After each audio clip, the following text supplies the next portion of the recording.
Hello friends, आप सबका स्वागत है आपके अपने यूट्यूब चैनल फार्मा एमसीक्यू में। तो देखिए क्या लेके आई हूँ आज इस वीडियो में।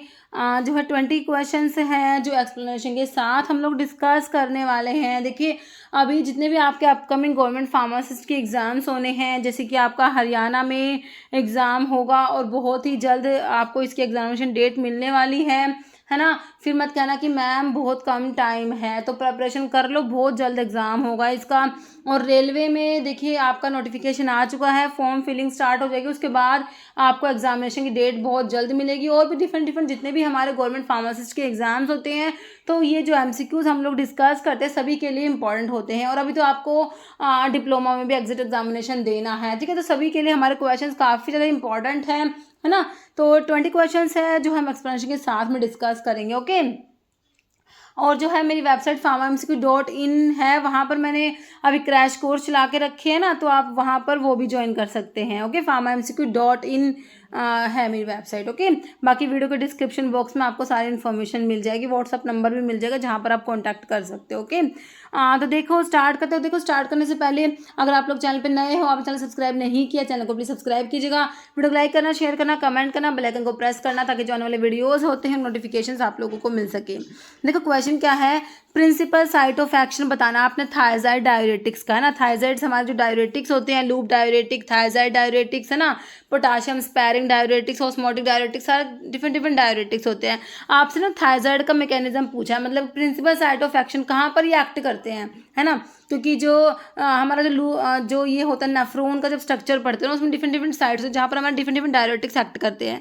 तो थायराइड्स जो होते हैं वो कहाँ पर एक्ट करते हैं, देखिए डिस्टल ट्यूबुल। तो डिस्टल ट्यूबुल्स जो होते हैं ना, जो थायराइड्स होते हैं हमारे, ये यहाँ पर ऑप्शन देखिए ए हो जाएगा अर्ली डीटी में, डिस्टल कॉन्वोलेटेड ट्यूबुल्स पे ही ये हमारे थायराइड्स एक्ट करेंगे।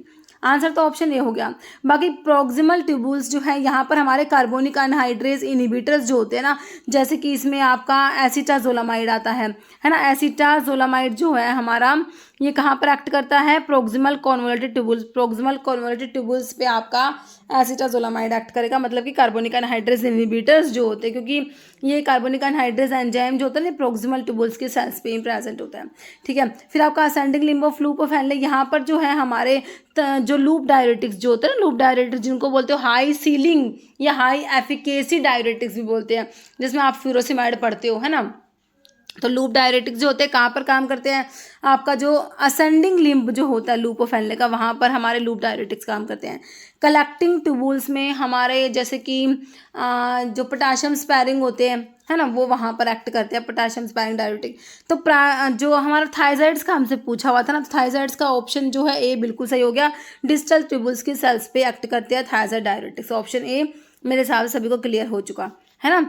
नेक्स्ट क्वेश्चन क्या है, long term use of thyroid diuretics in hypertension can produce all of the following except. कह रहे हैं अगर लंबे टाइम तक थायराइड डायरेटिक्स हाइपरटेंशन में यूज़ किया जाएगा तो ये मतलब कि इनमें सारी चीज़ें करवा देता है। एक को एक्सेप्ट पूछा, मतलब कि एक जो है वो थायराइड्स नहीं कराएंगे। देखो हाइपरकैलीमिया कहाँ है, हाइपर यूरिसीमिया, हाइपरलिपिडीमिया, हाइपरग्लाइसीमिया।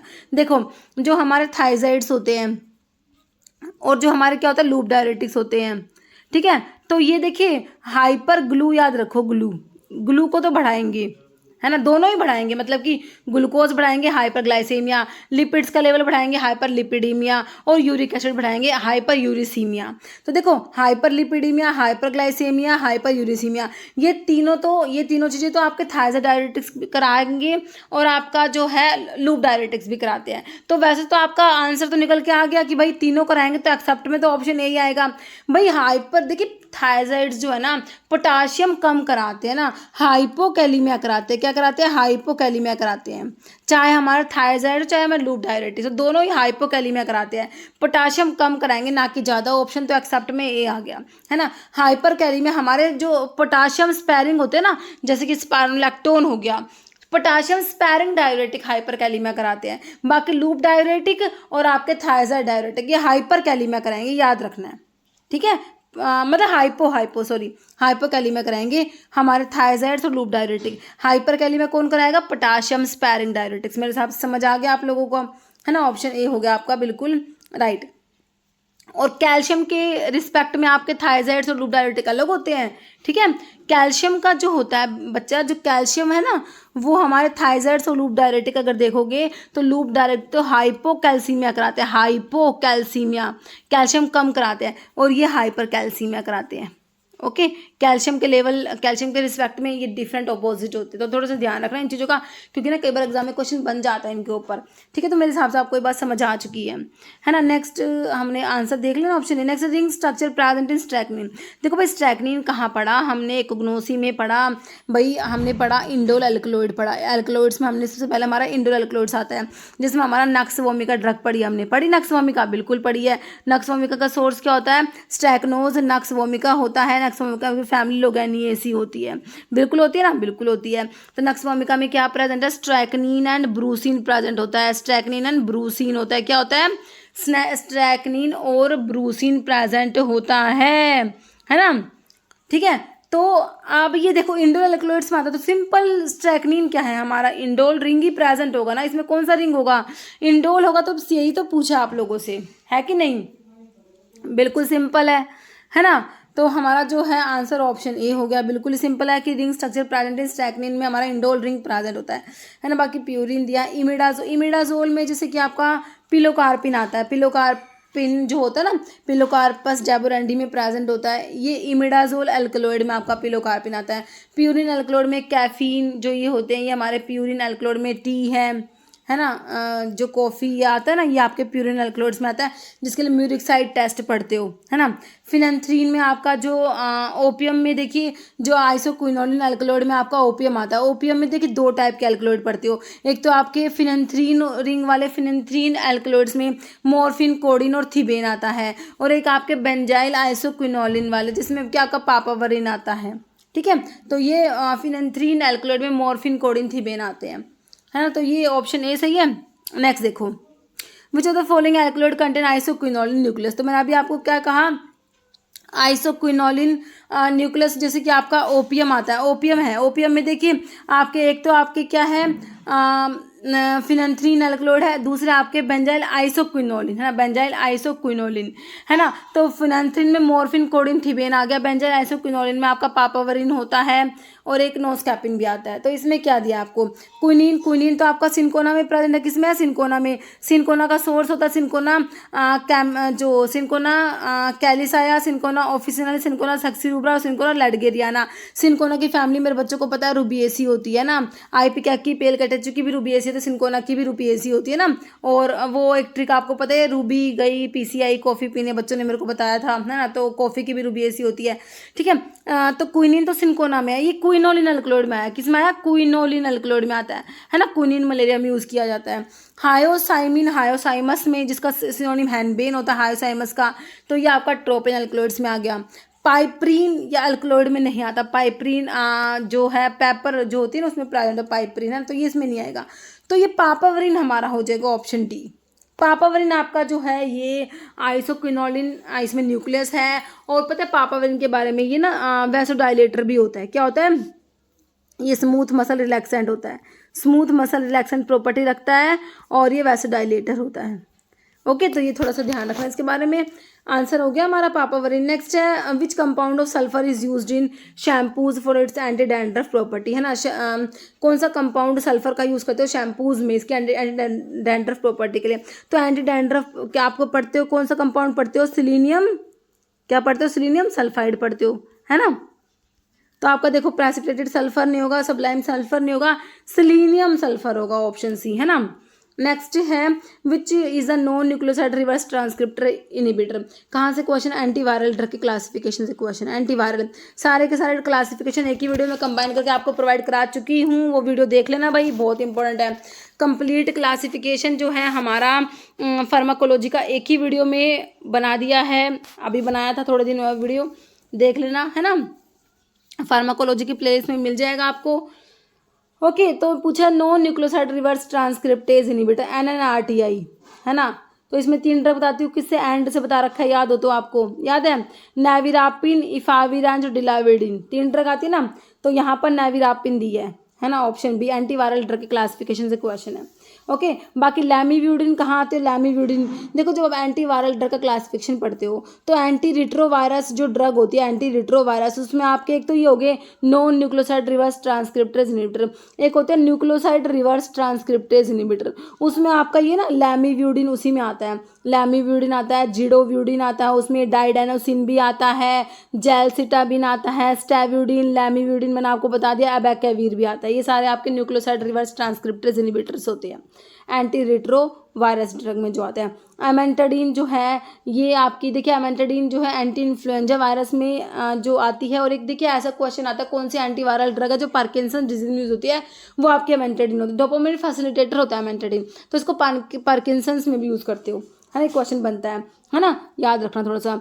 और ये आपका ये रिबाविरिन हो गया। ओके, तो ये जो है हमारा कहाँ से क्वेश्चन आया, एंटीवायरल के क्लासिफिकेशन से। तो आंसर ऑप्शन बी मेरे हिसाब से क्लियर है।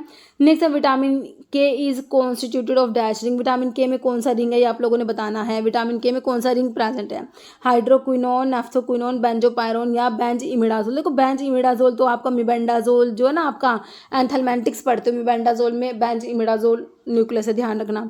तो ये ना नेफ्थोक्विनोन रिंग है हमारा किसमें, विटामिन के में। सारे विटामिन के रिंग मैंने आपको एक बता के एक वीडियो बना रखा है ऑलरेडी, है ना, देख लेना कौन सा विटामिन में कौन सा रिंग है ना। तो विटामिन के में नेफ्थोक्विनोन रिंग होता है ना। तो विटामिन के जो है ब्लड की क्लोटिंग के लिए रिक्वायर्ड, तो ब्लड की क्लोटिंग में हेल्प करता है। 2, 7, 9, 10 क्लोटिंग फैक्टर के एक्टिवेशन के लिए रिक्वायर्ड। तो विटामिन के की डेफिशिएंसी से डिफेक्टिव ब्लड क्लोटिंग हो जाएगी, हेमरेज हो जाएगा, ब्लीडिंग डिसऑर्डर्स हो जाते हैं, है ना। K1, K2, K3 भी आपको फाइलोक्विनोन, मीनाक्विनोन, मिनाडियोन याद है ना। विटामिन K1 फाइलोक्विनोन होता है, विटामिन K2 मीनाक्विनोन होता है, विटामिन K3 जो होता है मिनाडियोन होता है ना। इनके ऊपर भी क्वेश्चन बन जाते हैं कई बार, ठीक है। तो ये मेरे हिसाब से ऑप्शन बी समझ आ गया आपको।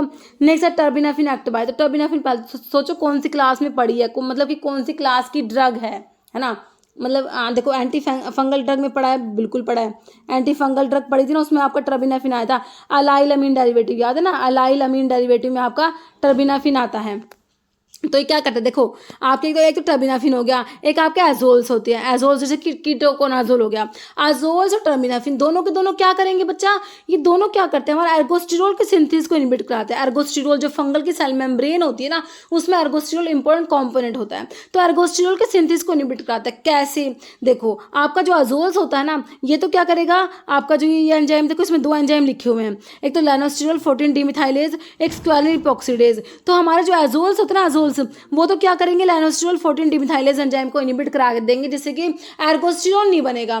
और आपके जो टर्बिनाफिन है ना, ये कौन सा एंजाइम को इनहिबिट कराएंगे, स्क्वालिन इपॉक्सीडेज एंजाइम को इनहिबिट करा देंगे। दोनों ही मतलब कि दोनों का एंजाइम अलग है लेकिन काम एक करे, एर्गोस्टिरोल को नहीं बनने दे रहे, ठीक है। एंजाइम अलग पे एक्ट करेंगे बट काम एक ही करेंगे कि दोनों से ही क्या होगा, वो एर्गोस्टिरोल नहीं बनेगा, ठीक है। तो टर्बिनाफिन क्या करते हैं, स्क्वालिन इपॉक्सीडेज को इनहिबिट करा देंगे, जिससे कि क्या होता है, एर्गोस्टिरोल की सिंथेसिस इनहिबिट हो जाती है। और नॉन कॉम्पिटिटिव इनहिबिटर, ये भी याद रखना बच्चा, ठीक है। टर्बिनाफिन क्या है, option D non competitive inhibitor था स्क्वालिन इपॉक्सीडेज का। ये स्क्वालिन इपॉक्सीडेज क्या है, एंजाइम होता है। ओके, तो ऑप्शन डी समझ आ गया मेरे हिसाब से आप लोगों को। जैसे mechanism of action of ketoconazole, तो अजोल कीटोकोनाजोल, वही अजोल अभी बताया आपको, क्या बताया, अजोल्स का भाई एर्गोस्टिरोल नहीं बनने दे रही, एर्गोस्टिरोल के सिंथेसिस को इनहिबिट करा रहे। कैसे, जो लेनोस्टिरोल 14 डीमिथाइलेज एंजाइम जो होता है ना, लेनोस्टिरोल 14 डीमिथाइलेज एंजाइम की को इनहिबिट करा देगी, जिससे कि एर्गोस्टिरोल नहीं बनेगा, है ना। तो एर्गोस्टिरोल के सिंथेसिस को इनहिबिट कराया, ऑप्शन ए में आपको दे रखा है, इनहिबिट एर्गोस्टिरोल सिंथेसिस। कीटोकोनाजोल जो होता है हमारा अजोल्स में आता है ना। तो एंटी फंगल के क्लासिफिकेशन में जब आप अजोल्स पढ़ते हो, उसमें इमिडाजोल्स और ट्रायाजोल्स आता है। ट्रायाजोल्स में आईवीएफ से 3 ड्रग बताती हूँ, इट्राकोनाजोल, वोरिकोनाजोल, फ्लूकोनाजोल। और इमिडाजोल्स में आपका जैसे कीटोकोनाजोल हो गया, है ना, ये सारी ड्रग आती। और ये तो सिस्टमिक के लिए है, और टॉपिकल के लिए COME से 4 ड्रग आती है ना, क्लोट्रीमाजोल, इकोनाजोल, मीकोनाजोल, ऑक्सीकोनाजोल। ये आपके ये अजोल्स है सारे के सारे, लास्ट में अजोल्स आ रहा है इनमें, ये क्या अजोल्स हैं। ओके, एंटी फंगल ड्रग होती है अजोल्स, याद रखना। तो यह ऑप्शन ए मेरे हिसाब से मेरे बच्चों को समझ आ चुका है। नहीं सर, फेरेटिन क्या है भाई, फेरेटिन क्या है, कोएंजाइम है, स्टोर्ड फॉर्म आयरन है। देखिए क्या होता है, फेरेटिन इज स्टोर्ड आयरन, जो स्टोर होता है in the form of ferritin. Ferritin की फॉर्म में आयरन बॉडी में स्टोर होता है ना। और आयरन ट्रांसपोर्ट और ट्रांसफेरिन की फॉर्म में, ट्रांसफेरिन की फॉर्म में क्या होता है, आयरन ट्रांसपोर्ट होता है, याद रख रहेगा ऑप्शन बी। नेक्स्ट है pantothenic acid is a part of, pantothenic acid पता है क्या होता है, विटामिन B5 को बोलते हो पैंटोथेनिक एसिड, है ना, इसको फिल्ट्रेशन फैक्टर भी कहते हैं, क्या कहते हैं उसको, filtration factor. It is a part of option C coenzyme A, okay. और रैनिन भाई बहुत इंपॉर्टेंट है, रैनिन जो है किडनी से जो है रिलीज होता है, किडनी में जेजी सेल्स जो होती है ना, जक्स्टा ग्लोमेरुलर सेल्स जो होती है वहाँ से रैनिन रिलीज होता है ना। वो बाकी रास सिस्टम पता है आपको, रैनिन एंजियोटेंसिन एंजियोटेंसिन सिस्टम, वहाँ पर रैनिन जो होता है एंजियोटेंसिनोजन से एंजियोटेंसिन 1 बनाएगा हमारा रैनिन, और डायरेक्ट रैनिन इनिबिटर में हमारे किरण वाली ड्रग आती है, जैसे कि एलिस किरण क्या डायरेक्ट रैनिन इनिबिटर में आपका आता है, ठीक है, सारा कुछ याद है, ऑप्शन सी हो गया। जैसे मिल्क ऑफ मैग्नीशिया, भाई मिल्क ऑफ मैग्नीशिया होता है, क्या होता है, 7.5 to 8% जो प्रेपरेशन है किसका, मैग्नीशियम हाइड्रोक्साइड का, है ना। तो ये होता है आपका मिल्क ऑफ मैग्नीशिया। तो ये क्या होता है, ये भाई देखो ऑप्शन में इलेक्ट्रोलाइट, टॉपिकल एजेंट, एस्ट्रिंजेंट नहीं है, एंटासिड्स होता है, ऑप्शन मेरे बच्चों डी हो जाएगा बिल्कुल, ठीक है। मिल्क ऑफ मैग्नीशिया क्या है, एंटासिड होता है। जैसे ergot powder give blue colour with, देखिए एर्गोट पाउडर जो होता है ये वान आर्क रिएजेंट के साथ में ब्लू कलर देते हैं। वान आर्क रिएजेंट की कंपोजिशन आप लोगों से पूछी हुई है, para di methyl amino benzaldehyde, याद रखो para di methyl amino benzaldehyde. अब आपको ये याद है, आप ऑप्शन देखे कंफ्यूज नहीं होगे, है ना। पैराडाइमिथाइल याद रखो, ऑप्शन देखो ये दोनों ऑप्शन कितने सिमिलर हैं, पैराडाइमिथाइल या ऑर्थोडाइमिथाइल। अब हमने पढ़ा हुआ है भाई option A para dimethyl amino benzaldehyde Van Urk reagent होता है, ergot powder Van Urk reagent के साथ में ब्लू कलर देते हैं, ब्लू कलर याद रखना, है ना। नेक्स्ट है protective layer that surround the brain spinal cord, तो ये तो हमारी क्या होती है, मेनिंजिस होती है, क्या होती है मेनिंजिस, 3 होती है, डैप्स याद रखते हो ना, मेनिंजिस कितनी होती है, 3 होती है। ब्रेन और स्पाइनल कोड को जो मेम्ब्रेन होती है ना, CNS को, ब्रेन और स्पाइनल कोड की जो मेम्ब्रेन होती है उनको मेनिंजिस कहा जाता है। डैप्स 3 होती है, डैप्स याद रखते हैं, ड्यूरामीटर, अरेक्नोइड मेम्ब्रेन और पायामीटर, 3 होती है ना, ड्यूरामीटर, अरेक्नोइड मेम्ब्रेन और पायामीटर। ऑप्शन जो है हमारा मेनिंजिस कहाँ दे रखा है, ऑप्शन ए बिल्कुल सही हो जाएगा, मेनिंजिस होता है। Next ethambutol act by inhibiting the synthesis of, ethambutol कहाँ पढ़ा भाई, इथेम्बिटोल हमने पढ़ा कहाँ पर, जब हमने पढ़ा था एंटी टीबी ड्रग पढ़ी थी, एंटी टीबी ड्रग जो होती है ना उसमें हमारा इथेम्बिटोल आता है। Fast line anti TB drug जो होती है, fast line anti TB drug में हमारा आइसोनियाजिड, रिफाम्पिसिन, पायराजिनामाइड, इथेम्बिटोल और आपका स्ट्रिप्टोमाइसिन आता है ना। सारी की सारी फर्स्ट लाइन ड्रग क्या होती है, बैक्टीरियासिडल होती है, मतलब कि जो बैक्टीरिया को किल करेंगी, एक्सेप्ट इथेम्बिटोल, भाई जो स्टैटिक एक्शन है ये बैक्टीरियोस्टैटिक एक्शन रखती है, बैक्टीरिया को किल नहीं करती, उसको ग्रोथ को इनहिबिट करा देती है, याद रखना है ना। इथेम्बिटोल का स्टैटिक एक्शन है, बाकी सारी आपकी फर्स्ट लाइन की बात कर रही हूँ मैं, first line anti drug Seidel action रखती है, बैक्टीरिया को किल करा देती है ना। तो देखिए इथेम्बिटोल क्या करती क्या है, किसकी सिंथेसिस को इनहिबिट कराती है, ये आपने बताना है। Arabinogalactan, mycolic acid, independent RNA polymerase none, तो ये ना अरेबिनोगैलेक्टन की सिंथेसिस को इनहिबिट करा देगी हमारे इथेम्ब्यूटोल, है ना। ऑप्टिक न्यूराइटिस इसका जो है साइड इफेक्ट देखने को मिलता है, ऑप्टिक न्यूराइटिस करा देती है, क्या कराती है, ऑप्टिक न्यूराइटिस, ओके। नेक्स्ट देखो adrenaline and nor adrenaline are secreted by, adrenaline और नोर एड्रेनलिन जो हमारा जो एड्रिनल ग्लैंड होता है ना, एड्रिनल ग्लैंड जो होता है किडनी के ऊपर प्रेजेंट होता है, किडनी के ऊपर, तो इसको ना सुप्रारिनल ग्लैंड भी बोलते हो, है ना। एड्रिनल ग्लैंड के ना कोर्टेक्स होता है और एक मेडुला वाला पार्ट होता है। कोर्टेक्स तो आपका मिनरलोकोर्टिकोइड, ग्लूकोकोर्टिकोइड और सेक्सोस्टेरॉइड सिक्रेट होता है। मिनरलोकोर्टिकोइड में आपका जो एल्डोस्टेरोन आता है ना, ये कोर्टेक्स वाले पार्ट की बात होगी। मेडुला वाला पार्ट जो था वहाँ से ये जो है हमारा एड्रीनेलिन और नोर एड्रीनेलिन सिक्रेट होता है मेडुला वाले पार्ट से, याद रखना, ठीक है। तो आपसे एड्रेनलिन और नोर एड्रेनलिन का पूछा है, तो हमारा एड्रिनल ग्लैंड के मेडुला वाले पार्ट से हमारे एड्रेनलिन और नोर एड्रेनलिन सिक्रेट होते हैं, तो ऑप्शन डी हो गया, एड्रिनल मेडुला हमारा आंसर हो गया। पीनियल ग्लैंड का मेलाटोनिन मत भूलना, पीनियल ग्लैंड जो होती है यहाँ से मेलाटोनिन सिक्रेट होता है। मेलाटोनिन हार्मोन जो होता है सर्केडियन रिदम जो होता है बॉडी का, स्लीप वेक साइकिल जो होता है ना उसको रेगुलेट करता है हमारा मेलाटोनिन हार्मोन। जो पीनियल ग्लैंड होती है ना ब्रेन में ना थर्ड वेंट्रिकल से अटैच होती है पीनियल ग्लैंड, वहाँ से हमारा मेलाटोनिन हार्मोन जो होता है वो प्रोड्यूस होता है। एड्रेनल कोर्टेक्स मैंने आपको बता दिया। पिट्यूटरी आपको पता है, पिट्यूटरी जो होती है मास्टर एंडोक्राइन ग्लैंड कहते हो भाई। पिट्यूटरी की लोब जो है एंटीरियर लोब है उसके हार्मोन और पोस्टीरियर के दो ही, ऑक्सीटोसिन और वैसोप्रेसिन, और जो एंटीरियर लोब है उसके FSH होता है, LH होता है, ग्रोथ हार्मोन होता है, और आपका ACTH होता है, थायराइड स्टिमुलेटिंग हार्मोन होता है, प्रोलैक्टिन भी होता है। ये सारे एंटीरियर लोब के हार्मोन है, बहुत इंपॉर्टेंट है, ठीक है। आंसर समझ आ गया option D. Next, how many pharmacist are required for 50 bed hospital. तो देखिए 50 बेडेड हॉस्पिटल्स के लिए कितने फार्मासिस्ट आपको याद करा रखा है, ऊपर 50 लिखो और नीचे लिखो 500, है ना, बीच में 100, 200 और 300 लिखना है आपने, ठीक है। उसके बाद देखिए यहाँ 3 और 2 5 और 3 8 और 2 10 और 5 15, है ना। तो 50 बेडेड हॉस्पिटल्स में 3 फार्मासिस्ट, 100 बेडेड हॉस्पिटल्स में 5 फार्मासिस्ट, 200 बेडेड हॉस्पिटल में 8 फार्मासिस्ट, ठीक है ना। और 300 में आपके 10 फार्मासिस्ट, 500 में 15 फार्मासिस्ट। 50 बेडेड का पूछा तो 3 फार्मासिस्ट, तो ऑप्शन बी में आपको दिया, ठीक है। नेक्स्ट है which is largest size of capsule के साइज के ऊपर क्वेश्चन है। देखिए स्मॉलेस्ट वाला जो होता है ना, स्मॉलेस्ट एस को हम 5 से रिलेट करके याद रखिए, स्मॉलेस्ट वाला है। लार्जेस्ट वाला 000 वाला लार्जेस्ट होता है, स्मॉलेस्ट आपका 5 होता है, ओके। नेक्स्ट है Karl Fischer titration is commonly use for determination of. तो कार्ल फिशर टाइट्रेशन जो होता है ना, किसके डिटर्मिनेशन के लिए यूज़ किया जाता है, तो वाटर कंटेंट के लिए। ऑप्शन ए हो जाएगा, वाटर के डिटर्मिनेशन के लिए यूज़ करते हो कार्ल फिशर टाइट्रेशन। नेक्स्ट है which of the following is example of loop diuretic commonly use to treat oedema and hypertension. तो हमारे डायरेटिक्स होते हैं भाई, एडिमा हो गया भाई, स्वेलिंग होगी बॉडी में कहीं भी भाई, फ्लूइड अक्यूमुलेट हो गया ना, तो उसको ट्रीट करने के लिए यूज़ करते हो, हाइपरटेंशन को ट्रीट करने के लिए यूज़ करते हो ना। तो देखो लूप डायरेटिक में मैंने आपको बताया था ये हाई सीलिंग डायरेटिक बोल सकते हो या हाई एफिकेसी डायरेटिक भी होते हैं ये। तो लूप डायरेटिक जिसमें क्या फ्यूरोसिमाइड प्रोटोटाइप ड्रग होती है इसकी, है ना, फ्यूरोसिमाइड हमारा लूप डायरेटिक में आता है, ऑप्शन है। बाकी हाइड्रोक्लोरथायाजाइड्स हमारा थायाजाइड्स में आ जाएगा, स्पाइनोलैक्टोन पोटाशियम स्पैरिंग में है, ओके। तो आंसर ऑप्शन ए हो गया, फ्यूरोसिमाइड लूप डायरेटिक में आता है, ओके।